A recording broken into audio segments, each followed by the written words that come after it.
আরে বাবা, লিওনেল মেসিকে নিয়ে বাংলায় সিনেমা হচ্ছে। আর নমস্কার, আমি আবার হাজির হয়ে গেলাম, দেবাশিস মিত্র। আমি আজকে হেসুবাবুর আরেকটি নতুন গল্প আপনাদের শোনাবো। আশা করি গল্পটি আপনাদের ভালো লাগবে। আর আজকের গল্পটির নাম হচ্ছে হেসুবাবুর মেসি কাণ্ড। হেসুবাবু ড্রয়িং রুমে দাঁড়িয়ে চিৎকার করে উঠলেন দিনাকনাদিন দেবীর উদ্দেশ্যে, আরে শুনছো? কোথায় গেলে বলো তো?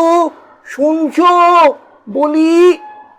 হেসুবাবু চিৎকারে বাধ্য হয়ে দিনাকনাদিন দেবী এক প্রকার বাধ্য হয়ে ছুটে এলেন। কি ব্যাপার বলো তো? পাড়া একেবারে মাথায় করে তুলেছ। আমার ঘুঙুরগুলোও কোথায় বলো তো?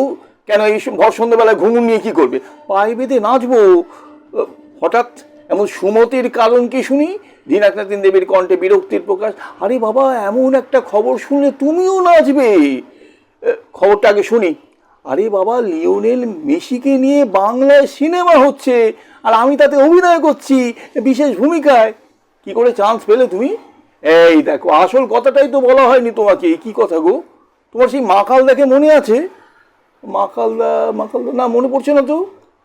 আরে মাকালদা আমাদের বিয়েতে কেজি 2 মটন খাওয়ার পর 72টা রসগোল্লা কে খুব নাম করেছিল।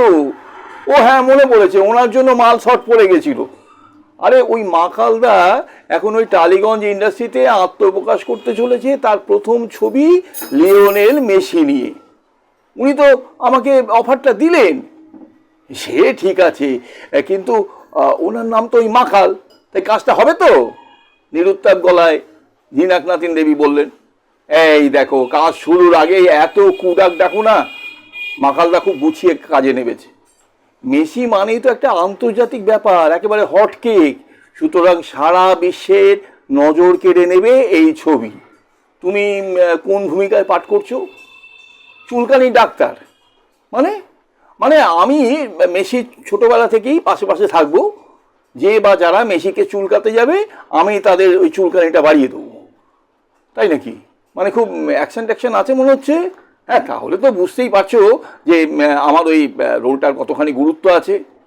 বুঝলাম। 2 দিন বাদে এই লিওনেল মেসির জন্য হেসুবাবু এই বাংলা তথা দেশের সীমারেখা ছাড়িয়ে আন্তর্জাতিক হয়ে পড়বে। তখন নিশ্চয়ই তোমার আমার জন্য গর্বে বুকটা ফুলে উঠবে। শোনো মশাই, তোমার জন্য গর্ব আমার সব সময় আছে, কিন্তু আমার কষ্ট হয় তোমাকে কেউ মিথ্যা প্রতিশ্রুতি দিলে। কি মুশকিল! মাকালদা আমাকে কেন মিথ্যা প্রতিশ্রুতি দেবে? তাছাড়া উনি আমাকে খুব ভালো তো বাসেন। আচ্ছা, শুটিং কোথায় হবে গো? কেন? আর্জেন্টিনা, স্পেন তথা যেখানে যেখানে মেসি পা ফেলেছে সেখানেই হবে। আর শোনো, সেই জন্য আগামী 6 মাস আমরা, মানে আমি, তুমি আর আমাদের মেয়ে ঝিলিক বিশ্ব ভ্রমণে বেরিয়ে পড়ব। তাহলে তো সব প্রস্তুতি শুরু করে দিতে হবে। ব্যস্ত হয়ে দিনাকনাদিন দেবী বললেন।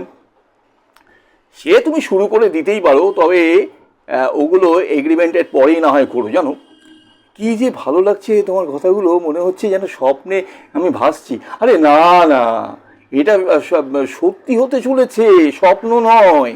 মেসির কল্যাণে তোমাদের সবার এই হেসুবাবু এখন বিশ্ব পরিচিতি পেতে চলেছে। আমি খালি পুজো দিয়ে আসবো, জানো। সে না হয় দিও, এখন খিদেয় পেট একেবারে জ্বলে যাচ্ছে। পেট পুজোর কিছু ব্যবস্থা তো করো। একটু সবুর করো, নিয়ে আসছি। কথাগুলো ভাসিয়ে দিয়ে দিনাকনাদিন দেবী রান্নাঘরের অভিমুখে পা বাড়ালেন। আর হেসুবাবু মেসির এক গাদা ম্যাগাজিনে মনোনিবেশ করলেন। আমাদের আজকের গল্পটি এখানে শেষ হলো। আপনাদের যদি ভালো লাগে তাহলে আমার এই চ্যানেলটা আপনারা সাবস্ক্রাইব করবেন আর প্রিয়জনদের মধ্যে শেয়ার করে দেবেন। আজকের মতো বিদায়। আবার ফিরব সামনের সপ্তাহে আরেকটি হেসুবাবুর গল্প নিয়ে। নমস্কার।